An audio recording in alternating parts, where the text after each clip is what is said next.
Bismillahirrahmanirrahim. Alhamdulillahi rabbil alamin. Allahumma salli wa sallim ala sayyidina Muhammadin fi kulli lahzatin abada adada ni'amillah wa ifdali. Allahumma akrimna binuril fahmi wa akhrijna min zulumatil wahmi waftah lana abwaab rahmatik wa anshur alaina hikmatak ya arhamar rahimin. Allahumma inna nas'aluka fahman nabiyyin wa hifdzal mursalin wa ilhamal malaikatil muqarrabin. Allahumma aghnina bil ilm wa zayyinna bil hilm wa akrimna bit taqwa wa jammilna bil afiyah ya akramal akramin. Rabbana atina min ladunka rahmah wa 'allimna min ladunka ilma. Subhanaka la ilma lana illa ma 'allamtana innaka antal alimul hakim. Wa sallallahu ala sayyidina Muhammadin wa ala alihi wa sahbihi wa sallam.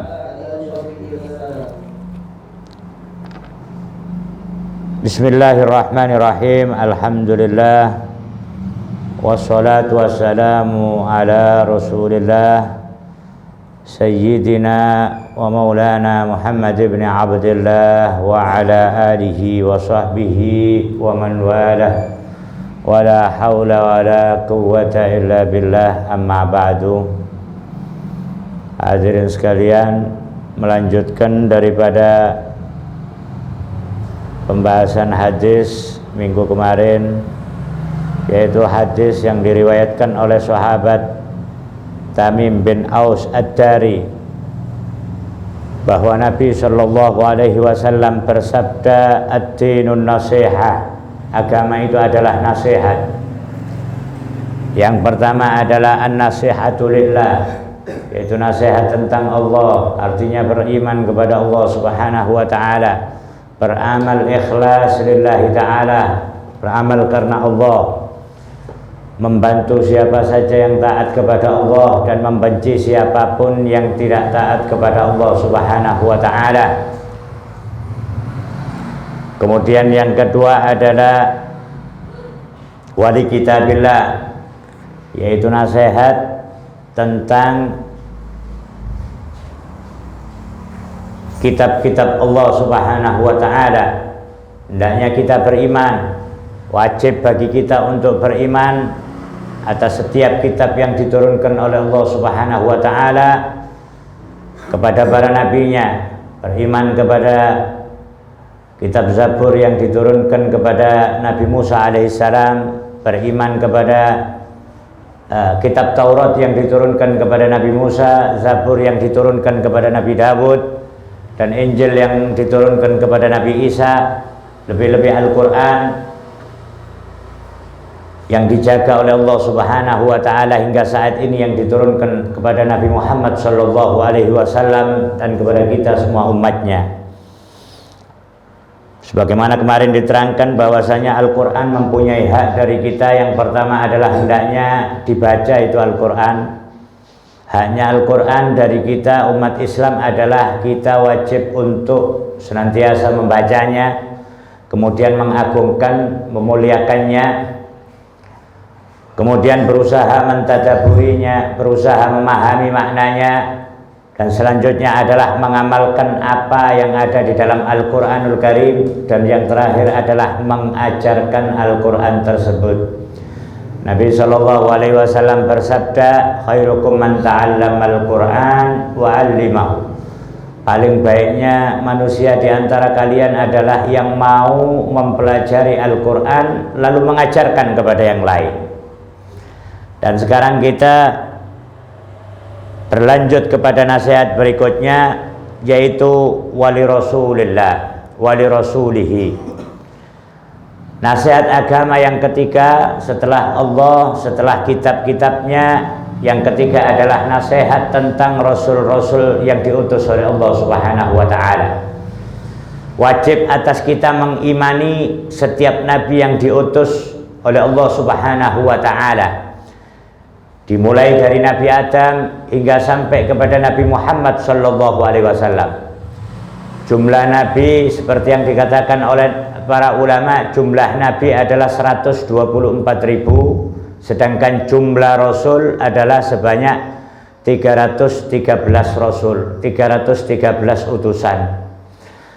Yang wajib kita ketahui namanya, yaitu ada 25 rasul, yaitu dimulai dari Nabi Adam hingga Nabi kita Muhammad sallallahu alaihi wasallam. Hendaknya kita mengajarkan kepada putra-putri kita untuk menghafal nama-nama mereka. Oleh Nabi Adam, kemudian Nabi Idris, Nabi Nuh, Nabi Hud, Nabi Ibrahim, terus sampai Nabi Muhammad sallallahu alaihi wasallam. Jangan sampai kita seperti orang Nasrani.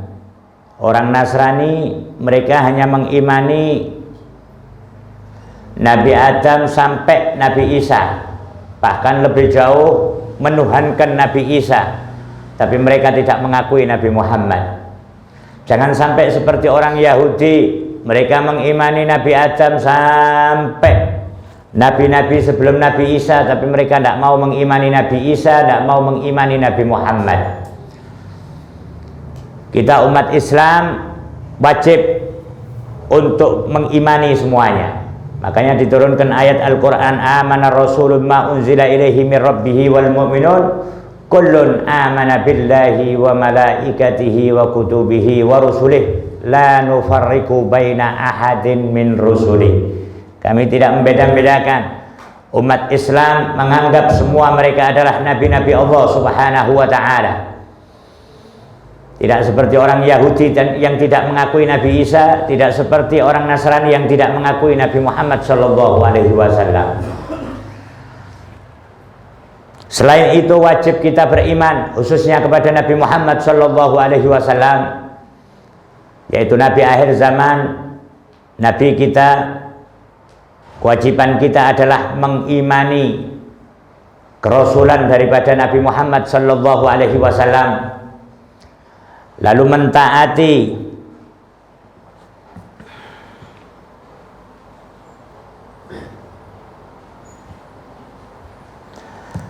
wajib bagi kita untuk mengimani kerasulan Nabi Muhammad sallallahu alaihi wasallam. Kemudian kita hendaknya tasdik fi jami'i ma ja'a bihi, yaitu membenarkan apapun yang datang dari Nabi Muhammad sallallahu alaihi wasallam. Baik itu berupa sesuatu yang tidak masuk akal sekalipun, wajib bagi kita untuk mengimaninya. Misalnya seperti peristiwa Isra wal Mi'raj, suatu peristiwa yang di luar akal manusia. Bagaimana Nabi diberangkatkan oleh Allah Subhanahu wa taala dari kota Mekkah menuju ke Palestina, kemudian naik sampai langit ketujuh, sampai Sidratul Muntaha, bertemu dengan Tuhannya, kemudian turun kembali ke Mekah, sedangkan tempat duduk beliau masih hangat, artinya dengan waktu yang sangat cepat. Wajib kita mengimani hal tersebut. Lihat bagaimana imannya Sayyidina Abu Bakar As-Siddiq. Beliau dijuluki As-Siddiq, Abu Bakar As-Siddiq, yaitu orang yang benar dan membenarkan. Ketika Nabi baru pulang dari Isra Mi'raj, di situ Nabi menceritakan kepada penduduk Mekah tentang perjalanan beliau. Ada sebagian yang percaya, namun sebagian banyak juga yang tidak percaya dengan Nabi Muhammad SAW. Hari ini dimanfaatkan oleh Abu Jahal. Abu Jahal langsung mendatangi rumah daripada Sayyidina Abu Bakar As-Siddiq dan mengatakan, lihat Abu Bakar, lihat itu kegilaan temanmu itu, temanmu Muhammad. Kenapa dengan temanku Muhammad? Dia sudah gila. Dia mengatakan bahwasanya dia berangkat ke Palestina, dia bertemu Tuhannya, kemudian kembali ke Mekah dalam waktu yang sangat singkat, dalam waktu 1 malam, kata Abu Jahal. Maka jawaban Sayyidina Abu Bakar apa? Lebih dari itu aku akan tetap mempercayai Muhammad. Bahkan jika lebih daripada itu, aku pasti akan mempercayai Muhammad kalau memang Muhammad mengatakan seperti itu. Dari hal ini akhirnya Sayyidina Abu Bakar dijuluki dengan sebutan As-Siddiq, orang yang benar dalam perkataan, dalam amal, dan juga orang yang membenarkan Nabi Muhammad sallallahu alaihi wasallam.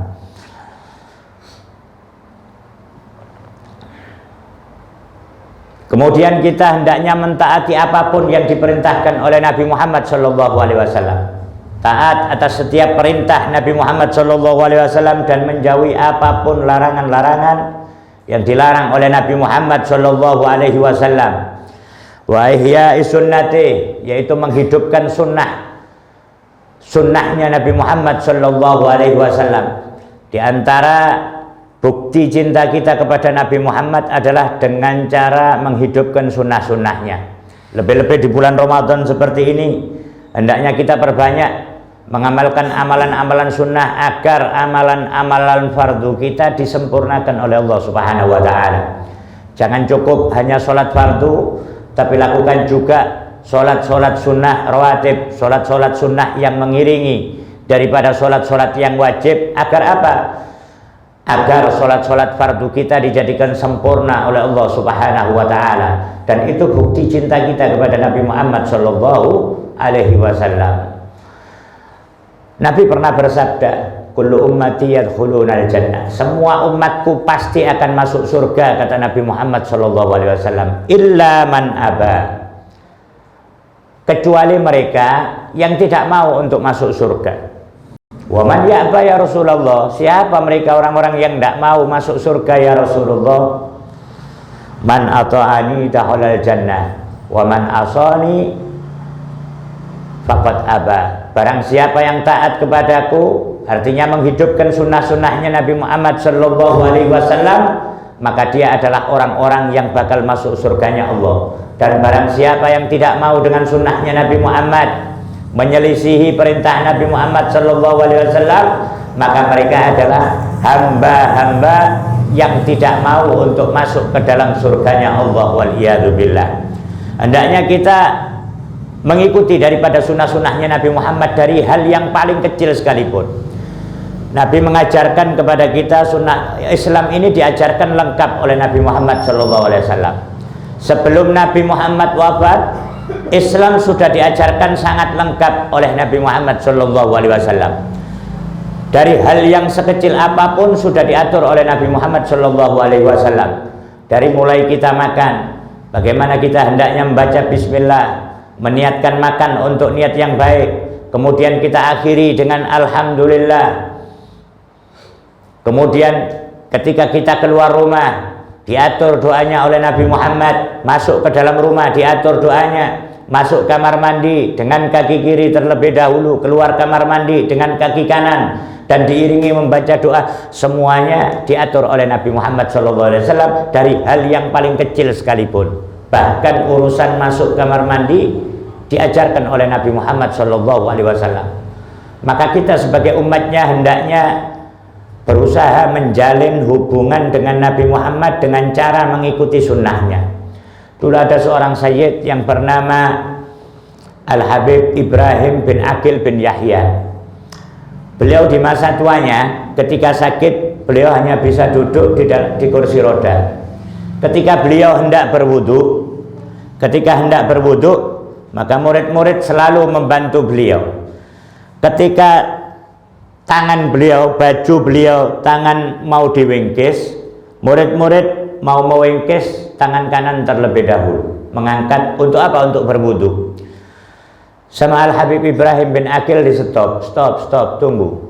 Jangan engkau buka bajuku, jangan engkau wingkis, jangan engkau singkap bajuku yang sebelah kanan dulu, tapi singkap yang sebelah kiri dulu. Kenapa? Karena menurut pendapat ulama bahwasanya orang menyingkap baju ketika wudhu itu dihukumi sama seperti orang melepas baju. Untuk itu ingkis sebelah kiri dulu, sehingga murid-muridnya mewingkis sebelah kiri dulu. Sampai hal urusan sekecil itu mereka tidak mau menyelisihi Nabi Muhammad SAW. Apapun yang dilakukan oleh Nabi Muhammad, mereka berusaha mengikutinya. Sampai diceritakan ada satu orang ulama menginginkan sekali buah semangka. Sangat ingin buah semangka. Kenapa? Keinginannya tidak lain dan tidak bukan bahwasanya dia pernah mendengar Nabi Muhammad pernah makan buah semangka. Makanya dia kepingin buah semangka. Sementara itu di zaman itu tidak musim sama sekali semangka. Susah sekali untuk nyari buah semangka karena bukan musimnya. Hingga suatu hari murid-muridnya datang kepada Syekh ini memberikan sebuah semangka. Ya Syekh, ini semangka yang kau idam-idamkan. Maka dilihat sama Syekh tersebut semangka tersebut. Dilihat, diperhatikan, lalu diletakkan di tempatnya, diberikan kepada orang-orang. Kalian makanlah katanya. Murid-muridnya heran. Kenapa ya Syekh? Kenapa tidak engkau makan? Bukankah engkau menginginkan buah semangka ini? Bukankah ini buah yang kau idam-idamkan wahai Syekh? Apa jawabnya Syekh tadi? Ya benar, saya sangat menginginkan buah semangka karena saya mendengar bahwasanya Nabi pernah makan buah semangka. Tapi sampai saat ini saya belum tahu dari mana Nabi cara mengupas semangka ini. Apa dari kanan ke kiri atau dari kiri ke kanan, atau bagaimana cara mengupas daripada buah semangka ini, mengupas kulitnya bagaimana. Selama aku belum tahu bagaimana Nabi cara mengupasnya, maka aku tidak akan makan buah semangka ini. Sampai sekecil itu mereka berusaha mengikuti Nabi Muhammad Sallallahu Alaihi Wasallam. Hendaknya kita juga seperti itu. Derajat kita tidak akan pernah naik di sisi Allah Subhanahu Wa Taala jika sampai kita meremehkan sunnah-sunnahnya Nabi Muhammad Sallallahu Alaihi Wasallam. Tidak bakal pernah bisa naik. Dulu seorang ulama setiap hari, pengarang kitab Asy-Syifa, yaitu Qadhi Iyad namanya. Beliau setiap hari mimpi ketemu Nabi Muhammad SAW. Setiap hari beliau mimpi bertemu Nabi. Suatu hari beliau ketika tidur tidak lagi bermimpi dengan Nabi Muhammad SAW. Terus besoknya tidak mimpi lagi, besoknya tidak mimpi lagi. Akhirnya Al-Imam Qadhi Iyad merasa, pasti saya ini punya salah. Kenapa saya kok tidak mimpi lagi ketemu Nabi? Akhirnya dipikir, kemudian dia bertobat, minta ampun kepada Allah Subhanahu Wa Taala, minta ampun terus, bertobat hingga 1 bulan, hingga 2 bulan, hingga 3 bulan, hingga lama sampai bertahun-tahun, hingga setelah 10 tahun baru kembali bertemu Nabi Muhammad SAW dalam mimpinya. Apa kata Nabi Muhammad? Ya Rasulullah, kenapa engkau tidak pernah hadir lagi di dalam mimpiku ya Rasulullah? Sudah 10 tahun ya Rasulullah, saya sangat merindukanmu ya Rasulullah. Ya, aku tidak mendatangimu karena di dalam satu waktu engkau berwudu tapi lupa untuk membasuh telingamu. Membasuh telinga dalam wudu ini sunnah. Qadhi Iyad entah terburu-buru saat itu atau apa, dia lupa untuk membasuh telinganya sehingga Nabi tidak lagi mendatangi dalam mimpinya. Lihat, sampai urusan sekecil itu. Hingga 10 tahun lamanya Nabi kemudian datang kembali di dalam mimpinya Qadhi Iyad. Lalu bagaimana dengan kita yang setiap saat, setiap waktunya seringkali meninggalkan sunnah Nabi Muhammad Sallallahu Alaihi Wasallam? Ikuti sunnah Nabi Muhammad, ikuti sunnahnya. Sebagaimana para salaf-salaf kita, mereka berusaha mengikuti Nabi Muhammad SAW. Bagaimana para sahabat Nabi, mereka mencintai apapun yang dicintai oleh Nabi Muhammad, mengikuti apapun, bahkan setiap langkah mereka. Sayyidina Abdullah bin Umar, anaknya Sayyidina Umar, itu datang ke tukang jahit. Wahai tukang jahit, tolong jahit baju saya persis seperti bajunya Nabi Muhammad. Datang kepada tukang sendal, tukang sendal, tolong buatkan saya sendal seperti sendalnya Nabi Muhammad SAW. Berusahalah untuk mengikuti sunnahnya Nabi Muhammad agar kita dinaikkan derajatnya oleh Allah Subhanahu Wa Taala dan dijadikan sebagai hamba-hamba yang digolongkan sebagai para pecinta Nabi Muhammad SAW. Wa tahalluq bi ahlaki, kemudian berakhlak seperti akhlaknya Nabi Muhammad. Lihat bagaimana akhlaknya Nabi Muhammad. Nabi Muhammad SAW akhlaknya dipuji langsung oleh Allah di dalam Al-Quran. Dipuji langsung oleh Allah Subhanahu Wa Taala. Wa innaka la'ala khuluqin azim. Allah memuji akhlak daripada Nabi Muhammad Shallallahu Alaihi Wasallam. Makanya tidak ada suri tauladan terbaik di dalam akhlak adalah Nabi Muhammad Shallallahu Alaihi Wasallam. Kita umat Islam hendaknya mengikuti akhlak daripada akhlaknya Nabi Muhammad Shallallahu Alaihi Wasallam.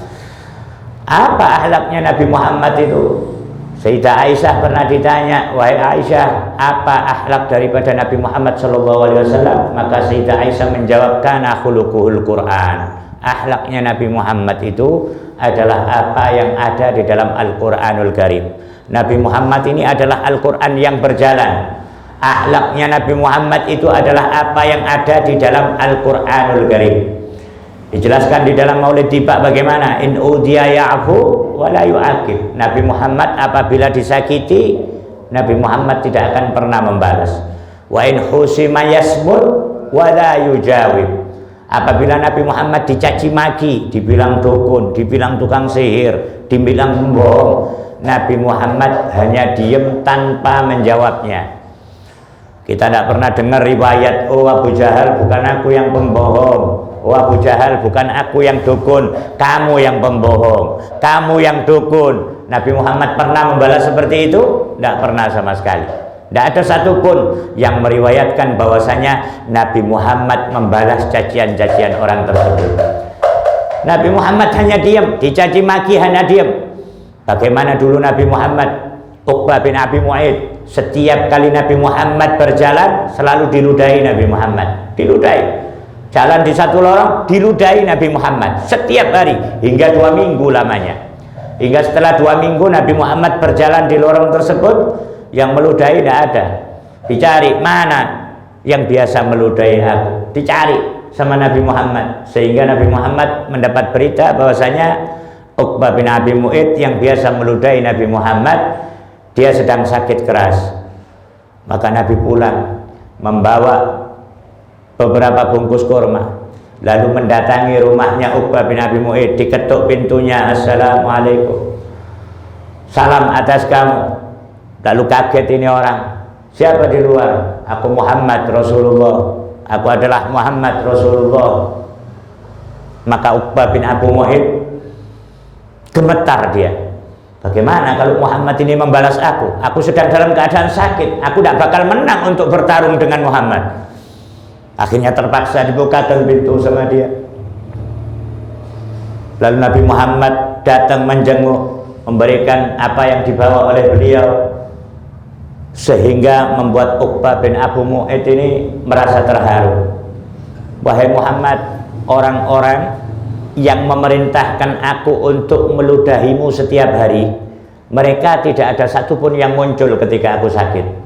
Tidak ada yang menjenguk aku, tahu kak bagaimana keadaanku apa, mereka tidak mau tahu. Aku mau sakit mau apa, mereka tidak ada yang jenguk aku. Tapi engkau, orang yang setiap hari aku ludahi, orang yang setiap hari lewat di satu jalan selalu aku sakiti, aku ludahi, engkau datang menjengukku. Pada akhirnya dia masuk ke dalam Islam. Karena akhlaknya Nabi Muhammad SAW. Makanya akhlaknya yang dipuji oleh oleh Allah Subhanahu wa Ta'ala di dalam Al-Quranul Karim. Tidak ada akhlak yang paling agung adalah akhlaknya Nabi Muhammad SAW. Wa ta'addab bi'adabih, beradab seperti adabnya Nabi Muhammad. Wa mahabbatu ali baitihi wa ashabihi. Kemudian haknya Nabi Muhammad SAW adalah dicintai keluarganya. Hendaknya kita wajib untuk mencintai keluarganya Nabi Muhammad SAW dan juga mencintai para sahabatnya Nabi Muhammad SAW. Apabila kita mencintai Nabi Muhammad, maka kita juga wajib mencintai apapun yang dicintai oleh Nabi Muhammad. Apapun yang dicintai oleh Nabi Muhammad wajib untuk kita cintai. Nabi Muhammad cinta dengan kaum miskin, kaum fuqara, sampai-sampai doanya Nabi Muhammad yang sangat terkenal itu apa? Allahumma ahyini miskinan, ya Allah, hidupkan aku dalam keadaan miskin. Hidupkan aku dalam keadaan miskin. wa amitni miskinan, dan matikan aku dalam keadaan miskin, wahsyurni ghadan yaumal qiyamah fi zumratil masakin, dan kumpulkan aku nanti di hari kiamat bersama golongan orang-orang yang miskin. Kenapa? Dari cintanya Nabi kepada orang-orang yang miskin. Karena orang-orang miskin ini nanti mempunyai kedudukan yang tinggi di sisi Allah. Kalau kita ingin berkumpul dengan Nabi Muhammad, itu satu hal yang wajar. Itu suatu hal yang wajar. Keinginan kita adalah ingin kumpul kepada Nabi Muhammad SAW.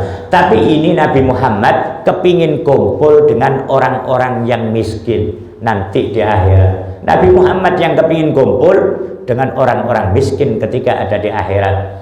Makanya dulu Al-Imam Segaf bin Muhammad As-Segaf, beliau kalau sudah datang kepada orang miskin, dimuliakan orang miskin tersebut, dia duduk bersamanya, dia beri makan seenak-enaknya ini kaum miskin. Lalu kemudian Al-Habib Segaf bin Muhammad As-Segaf mengatakan apa? Tolong ingat aku nanti di akhirat ya. Sungguh kalian nanti di akhirat bakal mempunyai kedudukan yang tinggi di sisi Allah. Ingat aku ya, temanmu ini ya, Segaf bin Muhammad As-Segaf, katanya Al-Habib Segaf bin Muhammad As-Segaf. Setiap kali ketemu orang miskin, beliau muliakan. Kenapa? Karena mereka adalah orang-orang yang Nabi ingin kumpul dengan mereka. Mereka bakal mempunyai kedudukan yang tinggi di sisi Allah Subhanahu wa Ta'ala. Al-Imam Segaf bin Muhammad As-Segaf tidak pernah mengecewakan orang miskin satupun. Dan dia selalu minta doa kepada orang-orang yang miskin. Tolong ingat aku nanti di akhirat ya, bantu aku nanti di akhirat ya. Sungguh kalian nanti di akhirat akan mempunyai kedudukan yang tinggi di sisi Allah Subhanahu wa Ta'ala. Cintai apapun yang dicintai oleh Nabi Muhammad. Nabi Muhammad mencintai anak-anak yatim, maka wajib bagi kita juga mencintai anak-anak yatim. Jangan berani macam-macam sama anak yatim. Mereka sudah kehilangan ayah mereka. Mereka sudah kehilangan salah satu daripada orang tua mereka. Maka hendaknya kita menyantuni sebagaimana perintahnya Allah Subhanahu wa Ta'ala. Santuni anak yatim. Nabi senang cinta kepada anak yatim, maka hendaknya kita juga mencintai anak yatim. Apa bukti kita cinta kepada Nabi Muhammad SAW? Oh, Nabi cinta kepada para ulama, maka cintai para ulama. Cintai mereka para ulama, doakan mereka, bantu dakwah mereka, bantu dakwah mereka, bantu apapun kebutuhan mereka, bantu. Bukti apa? Bukti cinta kita kepada Nabi Muhammad SAW. Oh, Nabi Muhammad cinta dengan keluarganya, maka cintai keluarganya Nabi Muhammad. Cintai sebagai bentuk apa? Sebagai bentuk cinta kita kepada Allah Subhanahu wa Ta'ala, sebagai bentuk cinta kita kepada Nabi Muhammad SAW. Allah yang memerintahkan di dalam Al-Quran, Allah yang memerintahkan kepada Nabi Muhammad SAW, Qul la as'alukum alaihi ajra illal mawaddata fil qurba, kata Allah. Muhammad, katakan kepada orang-orang itu, katakan kepada manusia-manusia yang engkau dakwai, katakan kepada mereka. Nabi Muhammad diperintahkan mengatakan apa? Aku tidak meminta balasan apapun dari dakwaku, kata Nabi Muhammad SAW, kecuali satu. Permintaan Nabi Muhammad kecuali satu, dan ini pun atas perintah Allah Subhanahu wa Ta'ala. Apa? Berbuat baiklah kepada anak cucuku, berbuat baiklah kepada keturunanku, berbuat baiklah kepada keluargaku, kata Nabi Muhammad SAW. Ini perintah dari Allah Subhanahu wa Ta'ala. Bahkan dikatakan apa? Seorang yang ahli ibadah, bahkan seandainya ada Ruknul Aiman dan Maqam Ibrahim. Di Mekah itu dekatnya Ka'bah itu ada Rukun Aiman, Hajar Aswad dengan Maqam Ibrahim. Barang siapa beribadah di antara itu, maka dosanya akan diampuni oleh Allah, dosanya akan dilebur oleh Allah Subhanahu wa Ta'ala. Ada seseorang yang beribadah di antara itu dengan hanya satu kaki. Dia beribadah selama 70 tahun lamanya. Selama 70 tahun dia beribadah di situ hanya menggunakan satu kakinya, berdiri di atas satu kaki. Tapi apabila dia membenci keluarga Nabi Muhammad SAW dan mati dalam keadaan benci kepada Nabi Muhammad, maka dia akan dimasukkan ke dalam nerakanya Allah wal iyadu billah. Kenapa? Karena dia menyelisihi perintahnya Allah. Allah yang memerintahkan agar kita memuliakan daripada keluarganya Nabi Muhammad SAW. Sayyidina Abu Bakar As-Siddiq, inilah yang beliau praktekkan. Beliau mengatakan apa? Ukrubu Muhammadan fi ahli baitihi. Deketilah Nabi Muhammad, cintailah Nabi Muhammad melalui keluarganya, melalui ahli baitnya. Deketi mereka. Apa katanya Sayyidina Abu Bakar? Aku lebih mencintai, aku lebih menyukai untuk menyambung tali kekerabatan bersama keluarganya Nabi Muhammad dibandingkan dengan aku menyambung tali kekeluargaan dengan keluargaku sendiri. Ini yang diamalkan oleh Sayyidina Abu Bakar As-Siddiq. Muliakan mereka. Kenapa? Untuk membuktikan bahwa kita cinta kepada Nabi Muhammad dan untuk membuktikan bahwa kita melaksanakan perintahnya Allah Subhanahu wa ta'ala. Ada satu cerita. Dulu ada seorang syarifah, keturunan perempuan dari Nabi Muhammad SAW, disebut syarifah. Seorang syarifah yang mempunyai beberapa orang anak. Dia sudah beberapa hari dia tidak makan. Sudah 3 hari lebih mereka tidak makan. Mau minta malu. Tapi karena sudah berhari-hari dia tidak makan, anak-anaknya menangis terus karena tidak makan.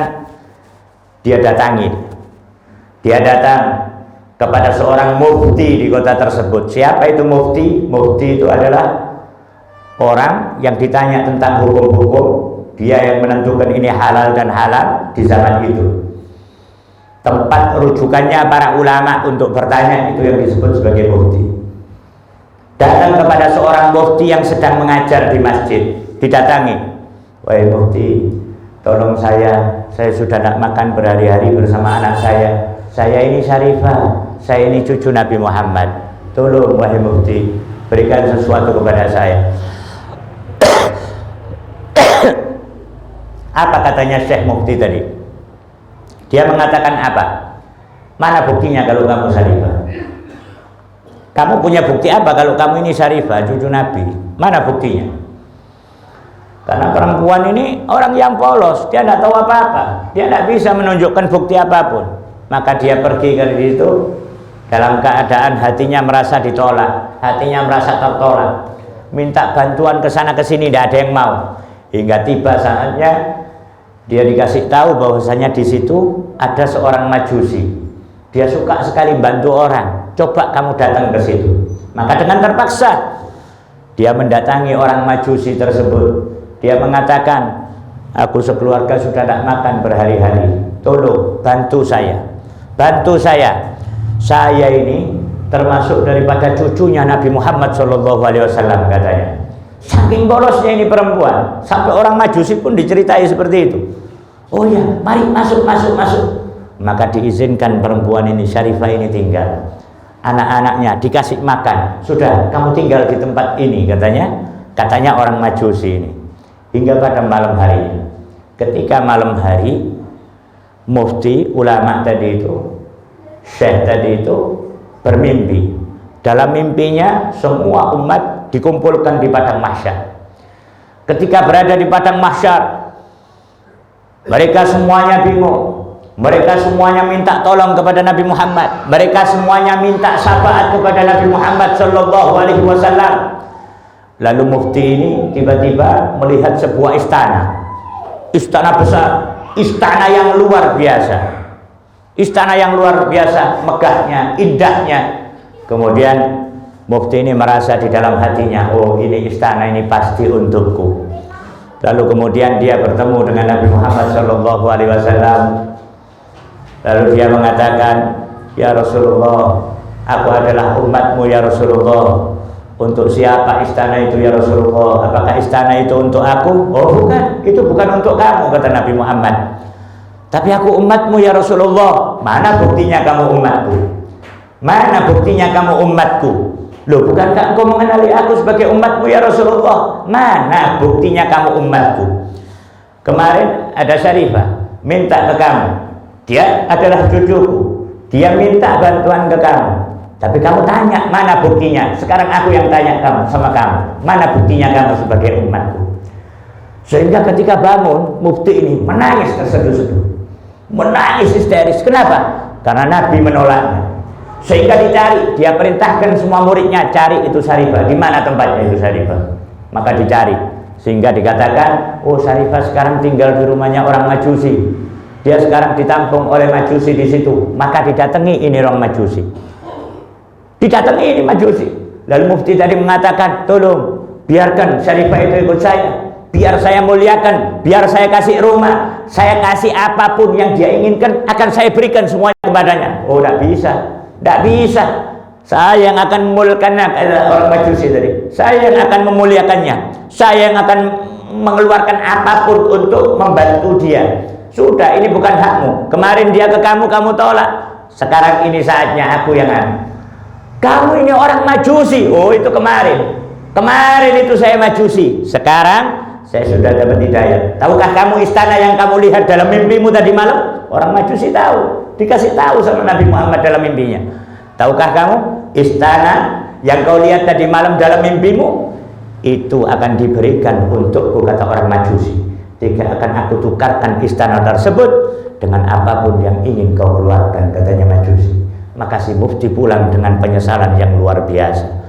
Makanya dikatakan di dalam sebuah hadis yang artinya seperti ini. Barang siapa berbuat kebaikan kepada keluarga Nabi Muhammad SAW, lalu orang tersebut tidak mampu untuk membalasnya ketika di dunia. Anda sudah berbuat baik kepada keluarga Nabi Muhammad, tapi kemudian keluarganya Nabi Muhammad ini tidak bisa membalas Anda di dunia ini, tidak bisa. Maka ketahuilah, ana sa'ukafi'uhu yaumal qiyamah, kata Nabi Muhammad. Aku yang akan memberikan balasannya untuk orang-orang tersebut di hari kiamat nanti. Ada turunan Nabi, dia minta bantuan, entah itu berhutang misalnya. Tahu-tahu sampai dia mati, dia tidak bisa bayar utangnya ini. Dia tidak bisa bayar utangnya. Dia tidak punya uang. Dia ini dan itu. Akhirnya apabila orang tersebut yang berbuat baik kepada Alawiyin ini, yang berbuat baik kepada keluarga Nabi ini, kemudian dia ikhlaskan, dia ridhokan, dia maafkan, ketahuilah Nabi sendiri yang bakal menjamin saya yang akan membalas daripada perbuatan baiknya. Kalau sudah Nabi yang membalas, balasan Nabi ini tidak seperti balasan manusia yang lain. Sudah pasti balasannya Nabi akan lebih baik, akan lebih baik, akan lebih baik dari balasan apapun di muka bumi ini. Ada satu cerita menarik lagi yang dialami oleh Sayyidina Abdullah bin Mubarak. Sayyidina Abdullah bin Mubarak ini adalah seorang tabi'in yang luar biasa, yang sangat alim, seorang wali min auliyaillah.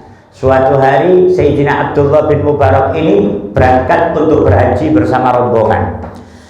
Ketika sampai di satu tempat, di satu kota, kemudian para kafilah ini beristirahat mereka semua. Ketika beristirahat, Imam Abdullah bin Mubarak kemudian keliling.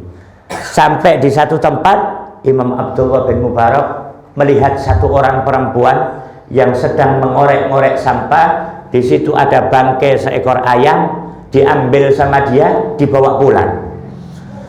Imam Abdullah bin Mubarak heran, mau diapakan ini bangkai?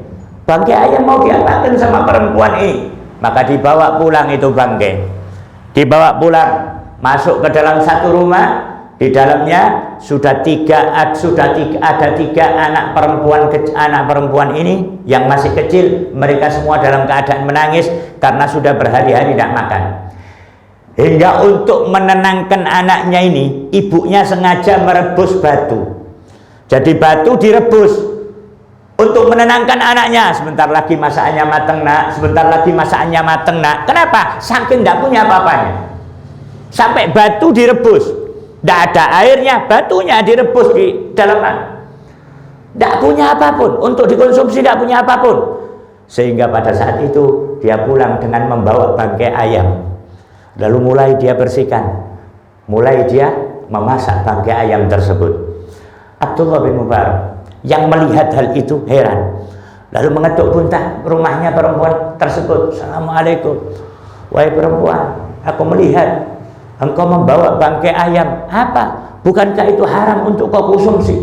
Bukankah itu haram untuk kau berikan makan kepada anak-anakmu dengan bangkai tersebut? Apa jawabnya perempuan ini? Ya, haram bagi kalian, tapi halal untuk kami. Kami sudah berhari-hari tidak makan. Tahukah kamu? Aku adalah Syarifah. Aku putri Nabi Muhammad SAW. Aku dari keturunan Nabi Muhammad, dari jalur Sayyidina Hasan katanya. Aku sudah berhari-hari tidak mendapatkan sesuatu apapun. Tidak ada yang mau membantuku. Tidak ada yang mau membantuku. Apalagi yang bisa aku kerjakan? Aku temukan bangkai tadi, sehingga aku bawa pulang. Ini adalah rezeki halal buat kami. Buat kalian haram, tapi buat kami halal karena terpaksa. Tidak ada lagi yang bisa kami makan. Melihat hal itu, Abdullah bin Mubarak menangis. Lalu dia kembali ke tendanya, diambil semua barangnya, diambil semua modalnya untuk berangkat berhaji, uang-uangnya, bekal-bekalnya, makanannya, semuanya, kendaraannya, dibawa pergi ke rumahnya perempuan tadi, lalu mengatakan, ini adalah hajiku. Diberikan semua kepada perempuan itu, sehingga Abdullah bin Mubarak tidak jadi berangkat haji. Semua modalnya diberikan perempuan ini. Hingga Abdullah bin Mubarak tetap tinggal di kota tersebut sampai rombongannya melaksanakan haji. Ketika rombongannya pulang, maka Abdullah bin Mubarak juga ikut pulang. Sesampainya di kota tempat tinggalnya, orang-orang ramai semuanya, berbondong-bondong mendatangi Imam Abdullah bin Mubarak. Mereka semuanya mengucapkan selamat. Selamat wahai Abdullah bin Mubarak, selamat atas hajimu. Abdullah bin Mubarak heran. Duh, saya tidak berangkat haji, katanya Abdullah bin Mubarak. Saya tidak jadi berangkat haji, saya batal berangkat haji. Duh, yang benar kamu, kata temannya, kata teman hajinya. Duh, bukankah kamu yang bantu saya ketika di Arafah? Duh, kamu kan yang nolong saya ketika saya jatuh. Kamu kan. Abdullah bin Mubarak semakin heran. Kejadian apa ini? Aku tidak jadi berangkat haji. Tetap dia, karena dia seorang Muslim, seorang beriman, seorang wali. Tidak mungkin dia berbohong. Aku memang tidak berangkat haji. Kamu bercanda. Kamu kok yang nolong aku waktu jatuh. Kamu kok yang gendong aku ketika aku tawaf. Kamu kok yang bantu aku ketika. Abdullah bin Mubarak semakin heran. Hingga pada malam harinya beliau bermimpi. Ada satu suara yang mengatakan apa? Berkat kau membantu cucuku Syarifah yang tadi mimpi ketemu dengan Nabi Muhammad, kau bantu cucuku tadi, ketahuilah Allah menjadikan satu malaikat yang menyerupai wujudmu. Allah jadikan satu malaikat yang menyerupai wujudmu. Dia akan berhaji setiap tahun sampai hari kiamat, yang pahalanya diberikan kepadamu. Berkat apa? Berkat kebaikanmu kepada keluargaku, kata Nabi Muhammad SAW. Hingga hari kiamat, kata Nabi Muhammad. Ya, betapa besar balasannya Nabi Muhammad SAW. Ini akhir zaman, saudara. Ini akhir zaman. Sekarang lagi viral bagaimana seseorang mulai mengajarkan kepada kita benci Habaib, benci Syarifah. Mereka bukan cucu Nabi. Tidak usah heran sampai dari zaman Sayyidina Ali dulu, keluarganya Nabi itu selalu dimusuhi. Tidak usah heran sampai selalu dimusuhi. Sayyidina Ali meninggal dibunuh, Sayyidina Hasan meninggal diracun, Sayyidina Husain dipenggal kepalanya dengan terus anak cucunya semuanya. Sampai tidak usah heran, akan terus ada manusia-manusia seperti itu. Sekarang di akhir zaman ini hendaknya kita mengikuti golongan selamat Nabi yang mengatakan, mata taraktu fikum saqala, aku tinggalkan kepada kalian dua hal, kitab Allah wa itrati, kata Nabi Muhammad, kitabnya Allah dan anak cucuku. Anak cucunya Nabi Muhammad SAW tidak mungkin dia terpisah dengan Al-Quranul Karim. Tidak mungkin terpisah. Ingin tahu tentang Al-Quran, ingin tahu bagaimana maksudnya Al-Quran, tanya sama ahlul baitnya Nabi yang benar, tanya sama ahlul baitnya Nabi yang lurus, maka kau tidak akan sesat selamanya. Lan tadillu abada, kata Nabi Muhammad SAW. Tidak akan celaka selamanya selama kita mau mengikuti apa yang ditinggalkan oleh Nabi Muhammad. Apa? Al-Quran dan itrati. Siapa mereka itrati? Mereka yang lurus, mereka cucu-cucu Nabi Muhammad yang berjalan sejajar dengan Al-Quranul Karim, yang mengikuti sunnahnya, yang mengamalkan ilmunya. Mereka adalah cucu-cucu Nabi yang dikatakan tidak akan celaka selamanya apabila kita mau mengikuti mereka. Untuk itu mari kita jangan sampai terpengaruh dengan hal-hal yang baru-baru ini luar biasa. Viral sedikit kita sudah mulai viral. Jangan gampang terprovokasi. Biarkan. Kadang mereka cuma numpang biar viral, kadang mereka cuma numpang biar terkenal, kadang mereka mengatakan ini tujuannya satu, nanti banyak orang ngamuk, nanti banyak orang ini, semakin banyak yang nonton dia, tujuannya satu apa? Uang. Tujuannya cuma satu, uang terus gitu. Kita yang terpancing akhirnya melihat, kita yang terpancing betul kita marah. Tapi dengan Anda melihat ini, menyumbang uang kepada mereka, menyumbang dana kepada mereka, tinggalkan itu semua, ikuti saja para salaf kita, ikuti Abu Ja'far bin Syaikhon bagaimana, ikuti Yai Hamid gimana, sudah itu bukti nyata manusia-manusia yang sudah selamat hidupnya. Kita ini belum tentu, kita belum tentu selamat. Kalau kita tidak mengikuti mereka, bagaimana kita akan selamat? Untuk itu mari kita introspeksi diri terus.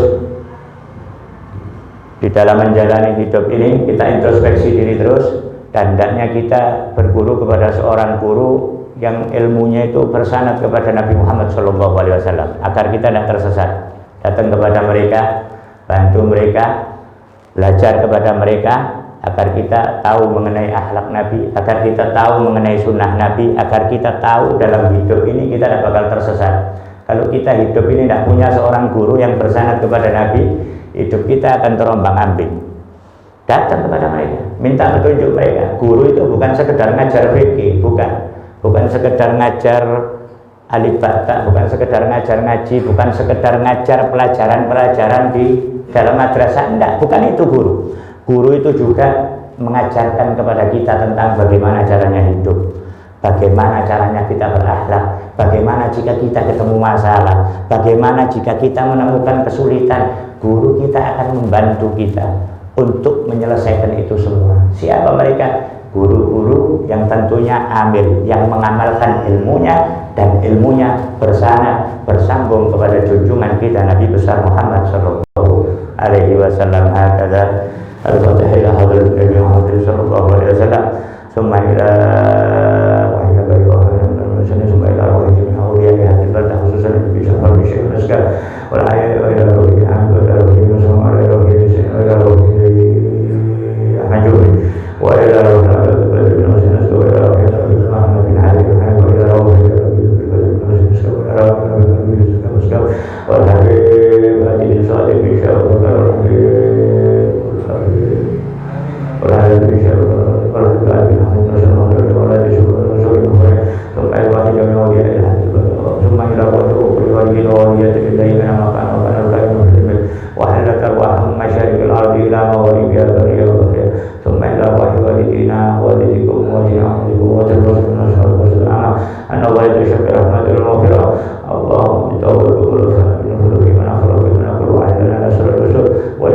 Sayyidina Muhammadin Nabi Mustafa Rasulullah.